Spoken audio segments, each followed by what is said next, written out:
Hey guys, welcome back to the channel, and today we are going to continue our discussions about distributed systems, and in that we'll be talking about one of the distributed transaction type that is called two-phase commit protocol. So in this tutorial we are going to work about why we need an atomic commit, how the two-phase commit works, the phases, different success and failure scenarios, the advantages, disadvantages, the real-world use cases and the alternatives. So by the end, you'll understand why 2PC is a cornerstone for distributed databases like Spanner and Kafka. In distributed system, how do we ensure that a transaction either succeeds on all the nodes or fails on all the nodes?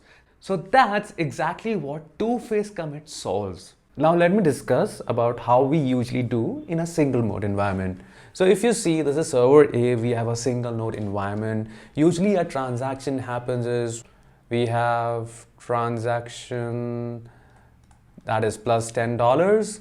We commit to it, and when there is a transaction to read data, read A, it will wait till the transaction is committed and then read after that. It's simple, and the value is committed to a single server. It's easy to coordinate and to maintain the atomicity. But what about distributed system when we have similar sort of multiple servers and we need to make sure the transaction is atomic? That is, it has happened on all the servers or it has not happened at all. So how do we do that in that scenario? So there comes two-phase commit. So let me do a bit of deep dive into it. So let's start into some of the basic components that make up two-phase commit. The first component is the coordinator. The coordinator's job is to initiate any transaction.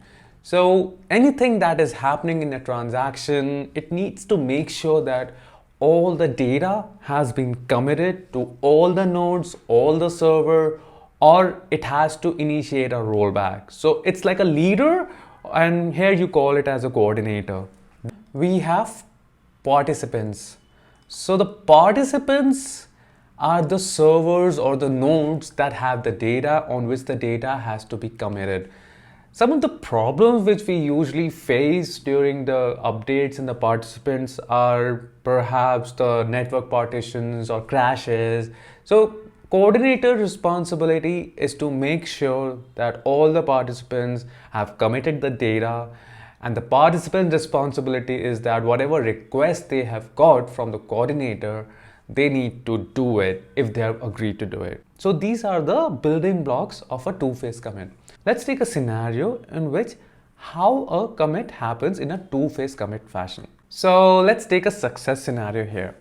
There's a transaction which has been committed and the coordinator happens to start a transaction. So first it will ask the server that are they available. So it will send a request to each of the servers and then check are you available or not.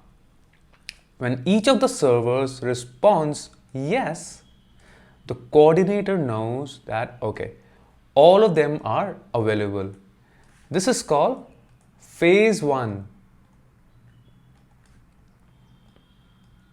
So in this phase, the coordinator decides does it needs to move ahead with the commit or it needs to stop. So once it has received all the yeses from all the server, it will start initiating the commit. In this phase, phase 1, a lock is occupied on server A and server B. No one else can commit any data on server A and server B. Once the lock has been acquired, the transaction will start.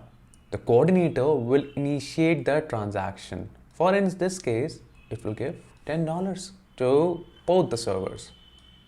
We'll have $10 and plus. So once they get message from the coordinator to add $10, both the server will reply that we have done the commit. So this will be yes and yes. And this phase is called phase 2. Got it? So we have two phases now, that is phase 1 and phase 2. In phase 1, we send a message to each of the server that if they are available. If yes, then we will start the commit on all the server. Let's take another scenario where, one of the server fails or one of the server does not respond, that it's unavailable. So let me work over this. So in this case, for instance, it sends a request to server A, it gets yes. Will be phase 1. And it sends a yes. Are you available? Yes. Now, for instance, it sends to server B. Are you available? It's check. But what if there is no response or it sends no? So in this case, this will not allow. So now what will happen is now the coordinator knows it has got a no or it hasn't got a response in a particular time period. So now in phase 2, what will happen is the coordinator will start a rollback. So this phase will be rollback, and or whichever data it is promised to commit, the coordinator, it will send not committed, or it will not commit at all and send error or not able to do it. This is the scenario where the server B fails, it responds no. There could be another scenario, like for example, the coordinator is not available, and what will happen in that case? So let me take another scenario itself. We sent a request that are you available? They say yes. Similarly, server B, they say are you available? They say yes. Now the phase 2 is happening. It sends a value to server A. Now server A will send a value. The coordinator is not available. What will happen? In this scenario, each of the server will try to send the value again and again to the coordinator till the time it's available, making sure that the data is committed and the coordinator has all the values and has a response. So this is how it will keep on retrying. There is one more scenario. What if after committing yes, one of the server fails? So I will write it down. After yes, server B fails. Now in this case, what will happen is that the coordinator will keep on pinging server B till the time it commits the value, and the server B will not be available till it has committed the value or it has come up or spin up again and done the work what it has committed to do. With this scenario, let's see what are some of the advantages and disadvantages of the system. Do you see some of the cons that two-phase commit has?